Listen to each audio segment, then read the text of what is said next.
আজকে আমি চলে এসেছি আবারও সেই মঙ্গলা বাবার মন্দিরে। আগের ভিডিওতে তোমরা প্রচুর কমেন্ট করেছো সমস্ত প্রশ্নের উত্তর নিয়ে। আজকে তোমাদেরকে জানাবো মঙ্গলা বাবার মন্দিরে আসতে গেলে কত টাকা লাগে, মঙ্গলা বাবার মন্দিরে কি ঠাকুর থাকে, কোন ঠাকুরের ভর হয়, কি বার মঙ্গলা বাবা বসেন এবং মঙ্গলা বাবার মন্দিরে কাজ হয় কি না, সমস্ত কিছু এই ভিডিওতে তোমাদেরকে জানাবো। মঙ্গলা বাবার বাড়ি কোথায় সেটাও তোমাদেরকে আমি জানিয়ে দেবো। মঙ্গলা বাবার মন্দিরে প্রচুর ঠাকুর রয়েছে।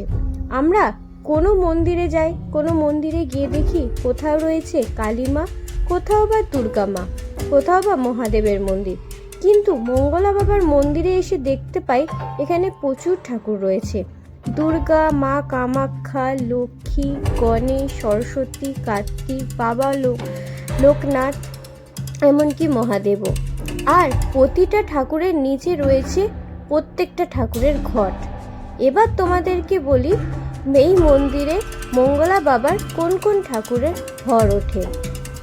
তোমরা অনেকেই জানো যে কোনো না কোনো একটা ঠাকুরের ভর নাকি আসে, কিন্তু এখানে আরও একটা আশ্চর্যতম কথা আমি জানতে পারি যে এখানে মঙ্গলা বাবার রক্ষাকালী মায়েরও ভর ওঠে, কামাখ্যা মায়েরও ভর ওঠে।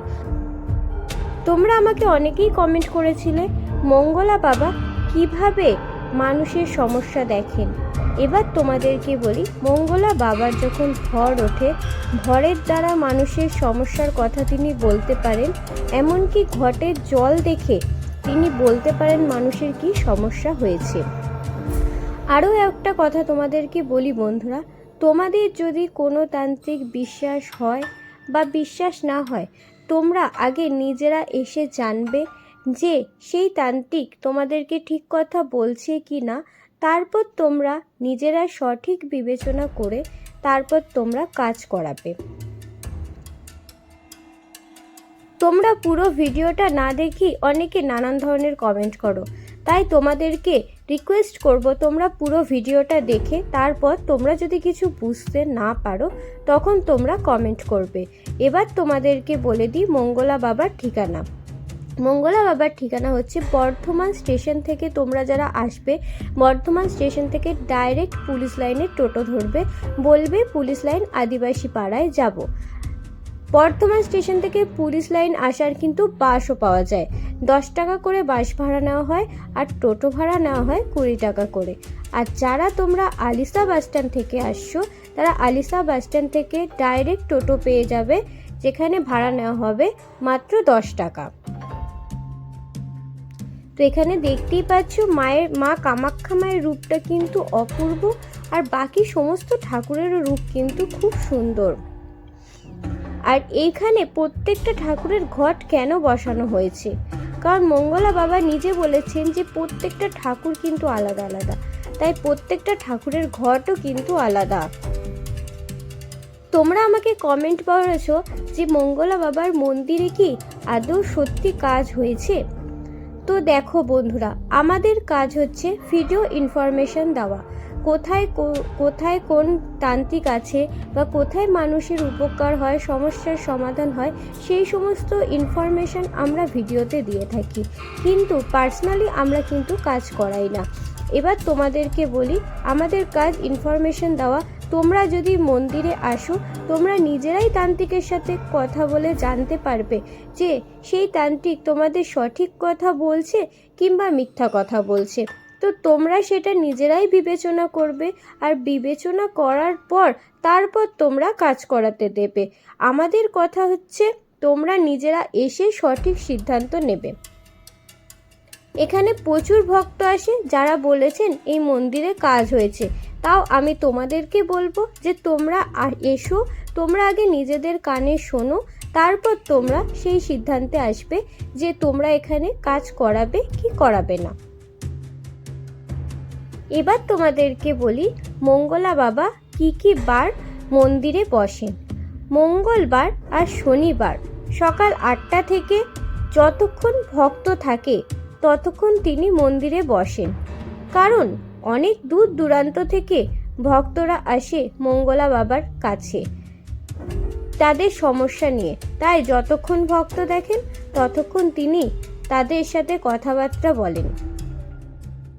তো তোমরা যখন আসবে তোমাদের সমস্যার কথা নিয়ে, যদি মন্দিরে এসে ভরের দ্বারা বা তোমরা ঘটের জল দেখে জানতে চাও যে তোমাদের কি প্রবলেম আছে, তাহলে বলবো তোমরা কিন্তু নিরামিষ আহার খেয়ে আসবে আর শুদ্ধ বস্ত্রে আসবে। তোমাদের যদি মঙ্গলা বাবার মন্দির নিয়ে আরও কোনো প্রশ্ন থেকে থাকে, অবশ্যই তোমরা আমাকে কমেন্ট বক্সে জানাবে। আর ভিডিওটা তোমরা যারা যারা দেখছো, পুরো ভিডিওটা দেখে তোমরা তারপর কিন্তু মন্দিরে আসবে। আর ভিডিওটা যদি তোমাদের ভালো লেগে থাকে, অবশ্যই আমাকে একটা লাইক, কমেন্ট অ্যান্ড শেয়ার করে দেবে, আর পাশে থাকা বেল আইকনটিতে প্রেস করে দেবে। আর যারা আমার চ্যানেলে এখনও পর্যন্ত নতুন, তারা আমার চ্যানেলটাকে সাবস্ক্রাইব করে পাশে থাকা বেল আইকনটিতে প্রেস করে আমার পাশে থাকবে আর আমাকে প্রচুর প্রচুর সাপোর্ট করবে।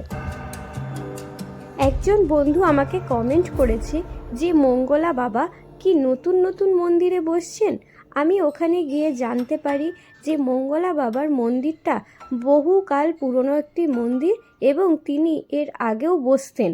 আমরা এখন নতুন ভিডিও বানাচ্ছি, তিনি আগে ভিডিও করতে কাউকে দেননি, তাই আমরা এটা নতুন ভিডিও বানাচ্ছি। তাই তোমরা ভিডিওটা দেখে ফুল ইনফরমেশন জেনে তারপর মন্দিরে আসবে। কামাখ্যা মায়ের মুখটা দেখো কতটা সুন্দর। আর মঙ্গলা বাবার কিন্তু মাঝে মাঝে কামাখ্যা মায়েরও ভর ওঠে। যখন যে ঠাকুর আসে তখন তার সেই ঠাকুরের কিন্তু ভর ওঠে। শুধুমাত্র যে রক্ষাকালী বা মনসামা বা কালী মায়ের ভর উঠবে সেরকম কিন্তু কোনো কথা তিনি বলেননি। তিনি বলেছেন যখন যে মা আসেন তখন সেই মায়ের ভর আমার মধ্যে ওঠে। আর তোমাদেরকে আরও একটা কথা বলি বন্ধুরা, তোমরা যারা আদিবাসী পাড়ায় আসছো, আদিবাসী পাড়ার ভেতর দিয়ে ঢুকে কিন্তু মঙ্গলা বাবার মন্দিরটা তোমরা দেখতে পাবে। তোমরা একটু ভেতর থেকে আসবে, কারণ অনেকেই আমাকে কমেন্ট করেছো যে আদিবাসী পাড়ায় এসে তোমরা বুঝতে পারোনি যে কিভাবে তোমরা আসবে। তাই তোমাদেরকে বলবো মঙ্গলা বাবার বাড়িটা কিন্তু একটু ভেতর দিকে, তাই তোমরা যখন টোটো থেকে নামবে তখন তোমরা বলবে আদিবাসী পাড়ার দিকে যাব, আর দেখবে একটু গলির ভেতর কিন্তু মঙ্গলা বাবার বাড়িটা। সকল বন্ধুরা ভালো থেকো, সুস্থ থেকো। আর তোমাদের যদি মনে বিশ্বাস আর ভরসা থাকে তবেই তোমরা মন্দিরে আসবে। আর যদি তোমাদের বিশ্বাস, ভরসা বা কোনো তান্ত্রিকের প্রতি কোনো ভরসা না থাকে, তাহলে তোমাদের মন্দিরে আসার কোনো রকমই কোনো দরকার নেই। তো সকল বন্ধুরা পুরো ভিডিওটা দেখে আমার পাশে থাকবে আর প্রচুর প্রচুর আমাকে ভালোবাসা দেবে। সকল বন্ধুদের জানাই শুভরাত্রি।